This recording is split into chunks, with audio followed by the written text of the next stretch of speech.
देखिए, आज का जो टॉपिक हम डिस्कस कर रहे हैं वो आधुनिक भारत का ट्रेड यूनियन या लेबर मूवमेंट इन इंडिया, श्रम आंदोलन और संगठन। इसके अंतर्गत देखिए, पहला जो प्रश्न है, देखिए, भारत में आधुनिक ढंग के प्रथम ट्रेड यूनियन की स्थापना 1918 ईस्वी में, उसका नाम क्या था? यानी कि जो है ये बताना है प्रथम ट्रेड यूनियन की स्थापना जो 1918 में हुई थी उसका नाम क्या है।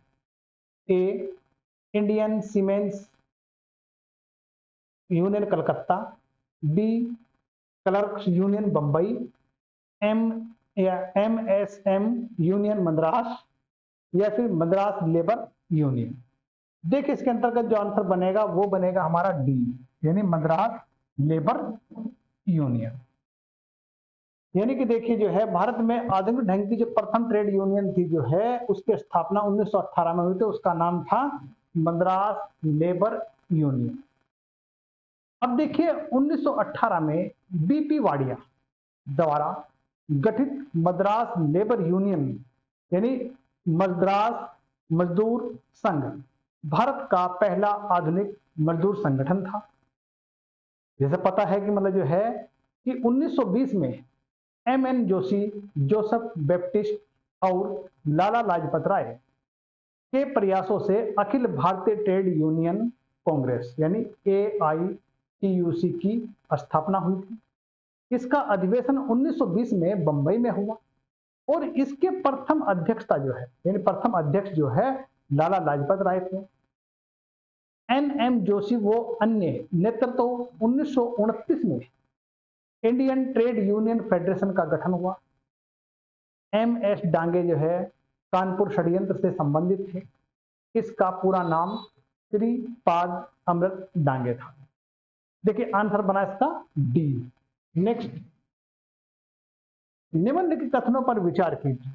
अब देखिए इसमें विचार करना इन कथनों पर, देखिए आप जो है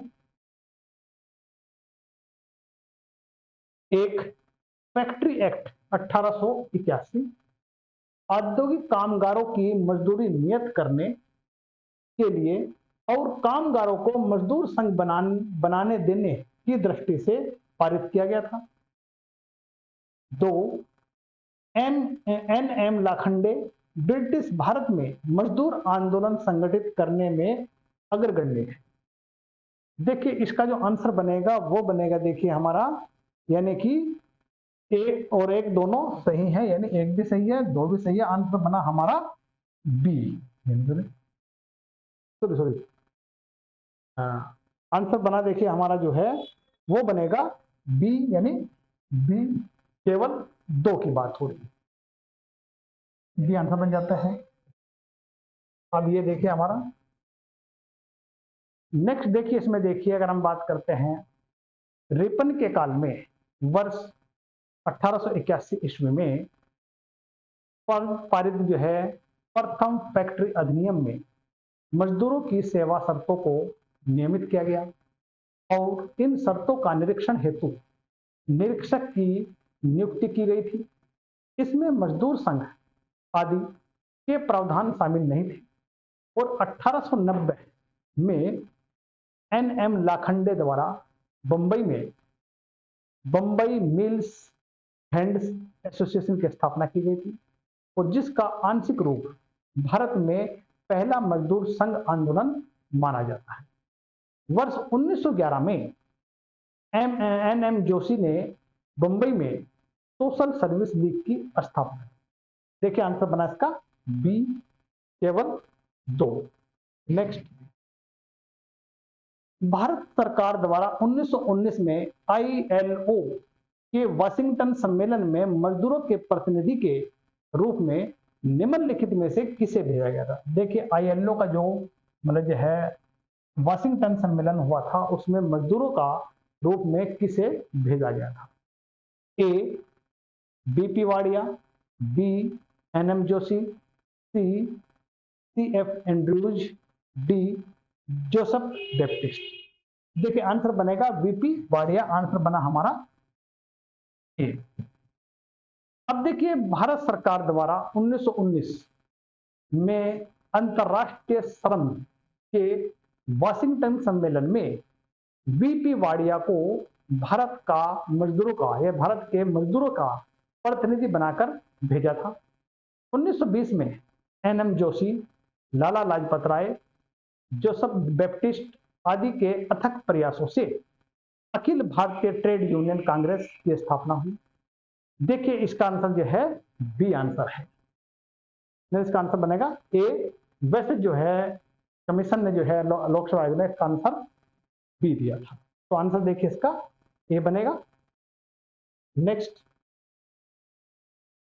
इनमें से किन्होंने national liberation federation liberal party बनाया था?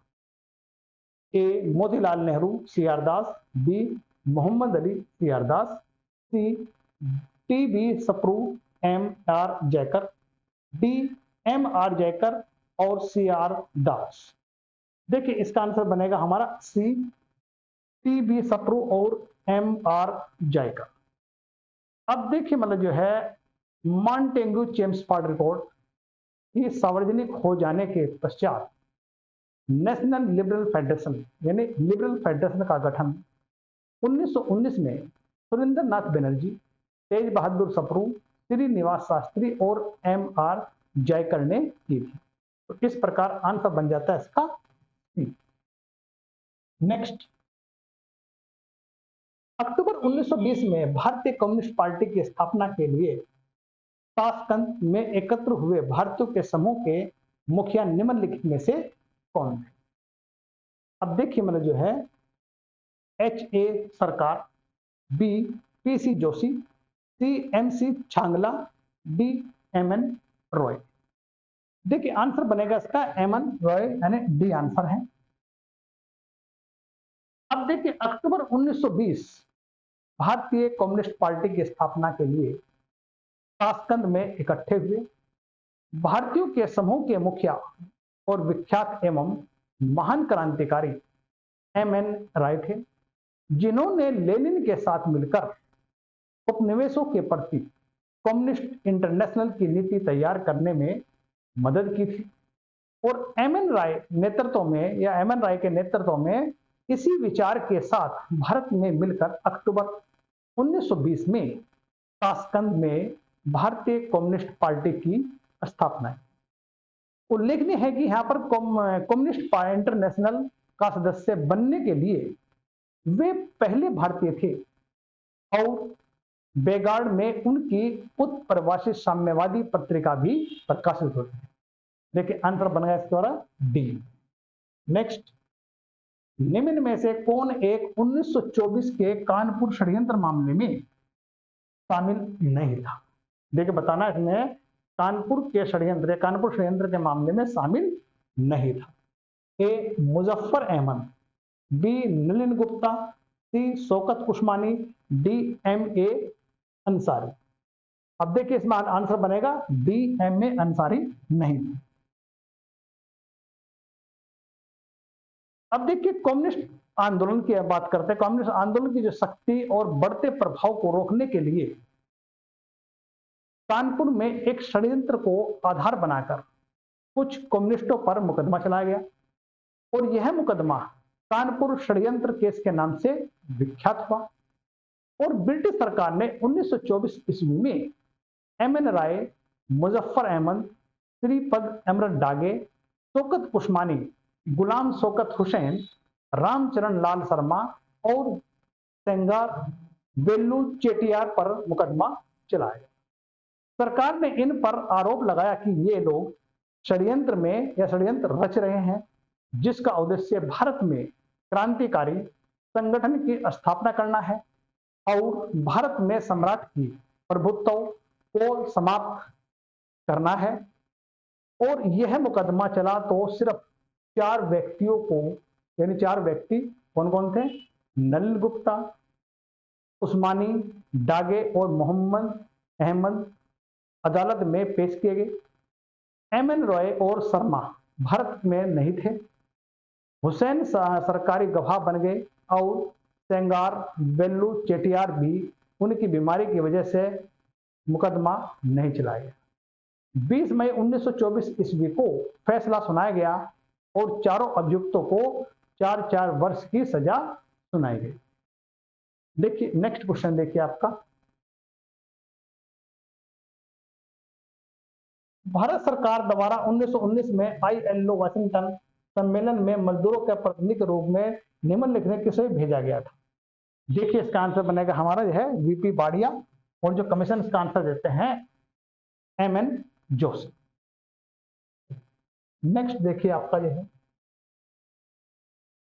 भारतीय स्वतंत्रता संघर्ष के दौरान दत्त ब्रेडला सिद्धांत किससे संबंधित है, यानी दत्त और ब्रेडला सिद्धांत किससे संबंधित है, ये बताना है। देखिए आपको जो है, अब देखिए जो है भारतीय स्वतंत्रता संघर्ष के दौरान दत्त ब्रेडला सिद्धांत साम्यवादी आंदोलन से संबंधित था, यानी दत्त ब्रेडला जो सिद्धांत है वो किससे, साम्यवादी आंदोलन से संबंधित था।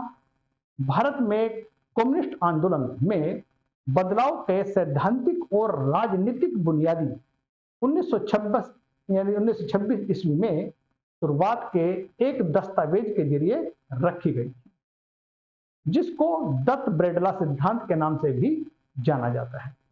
इस सिद्धांत के मुताबिक या इस सिद्धांत के अनुसार साम्राज्य विरोधी जन मोर्चे के कार्यों को कामयाब बनाने से भारतीय राष्ट्रीय कांग्रेस बहुत बड़ी और अग्रणी भूमिका अदा कर सकती है। देखिए इस प्रकार आंसर बना इसका हमारा, देखिए वो बन जाता है। देखिए इसमें देखिए ये जो दत्त ब्रेडला सिद्धांत मैंने बताया आपको, देखिए ये बनाएगा आंसर इसका, देखिए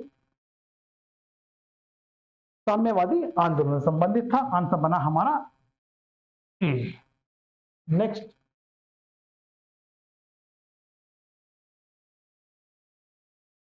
मेरठ षड्यंत्र केस में निम्नलिखित में से किस राष्ट्र नेता को बंदी या बंदियों का पक्ष लिया था। देखिए जो है इसमें आंसर देखिए आपका जो बनेगा, ए वल्लभ भाई पटेल, बी राजेंद्र प्रसाद, सी मोतीलाल नेहरू और डी है एमसी छांगला। अब देखिए जो है इसके आंसर का देखिए आप जो है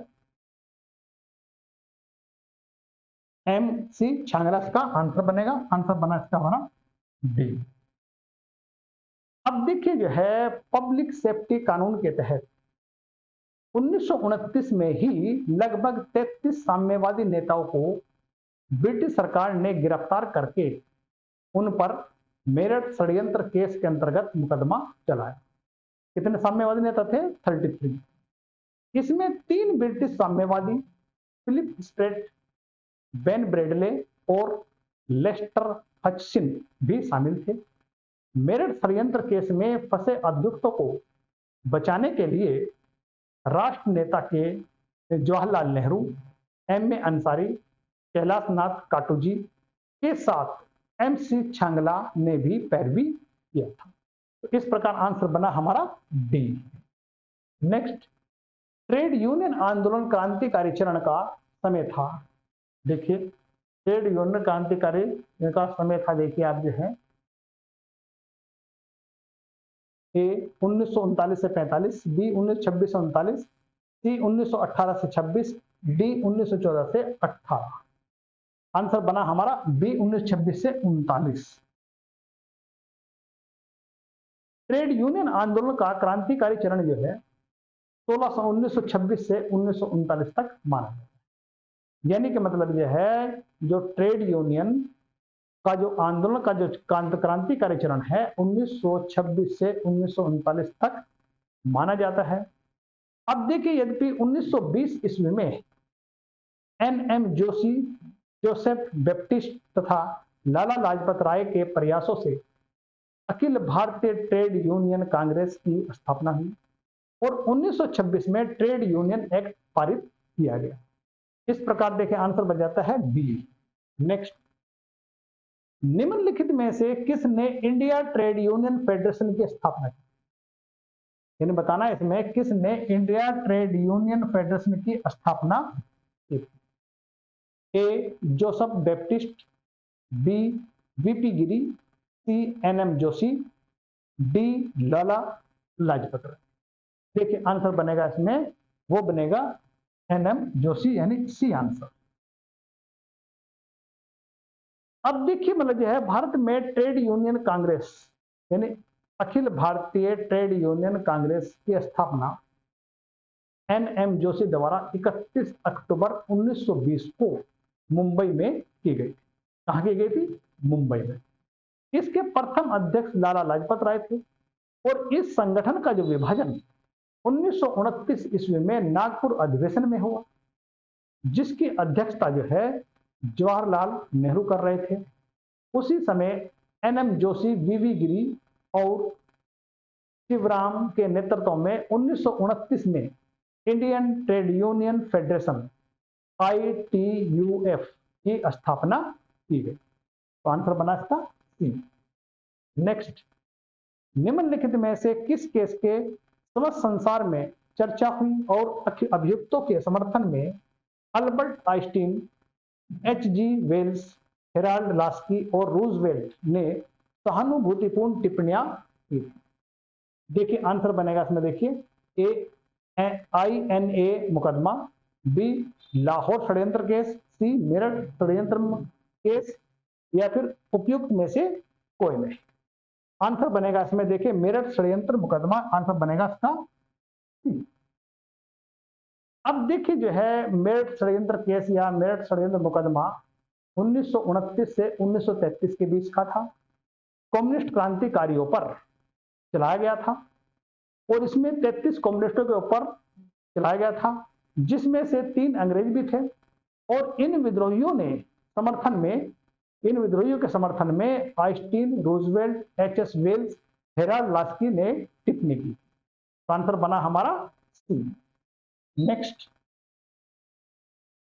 1929 से 39 के बीच मजदूर आंदोलन के मंद पड़ने का क्या कारण था? ए, ट्रेड यूनियन कांग्रेस के कई गुटों में विभाजन हो गया था, किसानों के बीच में अंग्रेजों द्वारा फूट, अपनी आर्थिक विपन्नता के कारण त्रस्त होना, डी उपरोक्त में से कोई नहीं। आंसर बनेगा देखिए इसका ए, ट्रेड यूनियन कांग्रेस का कई गुटों में विभाजन हो जाना। अब देखिए मतलब यह है 1929 से 1939 के बीच में मजदूर आंदोलन बंद पड़ने का कारण क्या था कि मतलब यह ट्रेड यूनियन कांग्रेस का कई गुटों में विभाजन हो जाना था। अब देखिए मतलब यह है नेक्स्ट क्वेश्चन, देखिए आपका जो है सोमेंद्र नाथ टैगोर द्वारा स्थापित दल का नाम क्या था? ए, भारतीय बाल सेविक दल, भारतीय क्रांतिकारी साम्यवादी दल, बाल सेविक लेनिनिस्ट दल, डी अतिवादी लोकतंत्र दल। देखिए इसका आंसर बनेगा, ये बनेगा हमारा बी, यानी भारतीय क्रांतिकारी साम्यवादी दल की बात करते हैं। सोमेंद्र नाथ टैगोर ने 1934 ईस्वी में भारतीय क्रांतिकारी साम्यवादी दल की स्थापना की और भारतीय बाल सेविक दल की स्थापना 1939 ईस्वी में बंगाल में मजदूर नेता N दत्त मजूमदार, अजीत राय और शिशिर राय और विश्वनाथ दुबे ने की। देखिए इसका आंसर बना हमारा बी। नेक्स्ट देखिए आप प्रथम अखिल भारतीय समाजवादी युवा कांग्रेस का सभापति कौन थे? अब देखिए इसमें सुभाष चंद्र बोस, आचार्य नरेंद्र देव, जवाहरलाल नेहरू और डी JB कृपलानी। आंसर बनेगा इसका सी, यानी जवाहरलाल नेहरू। प्रथम अखिल भारतीय साम्यवादी युवा कांग्रेस की अध्यक्षता पंडित जवाहरलाल नेहरू ने की थी और जिसकी बैठक 27 दिसंबर 1928 को तत्कालीन कलकत्ता में हुई। इसका आंसर बना देखिए हमारा सी। देखिए इस टेस्ट में इतने क्वेश्चन थे, बाकी आगे नेक्स्ट क्लास में नेक्स्ट टेस्ट के साथ फिर मिलेंगे। ओके।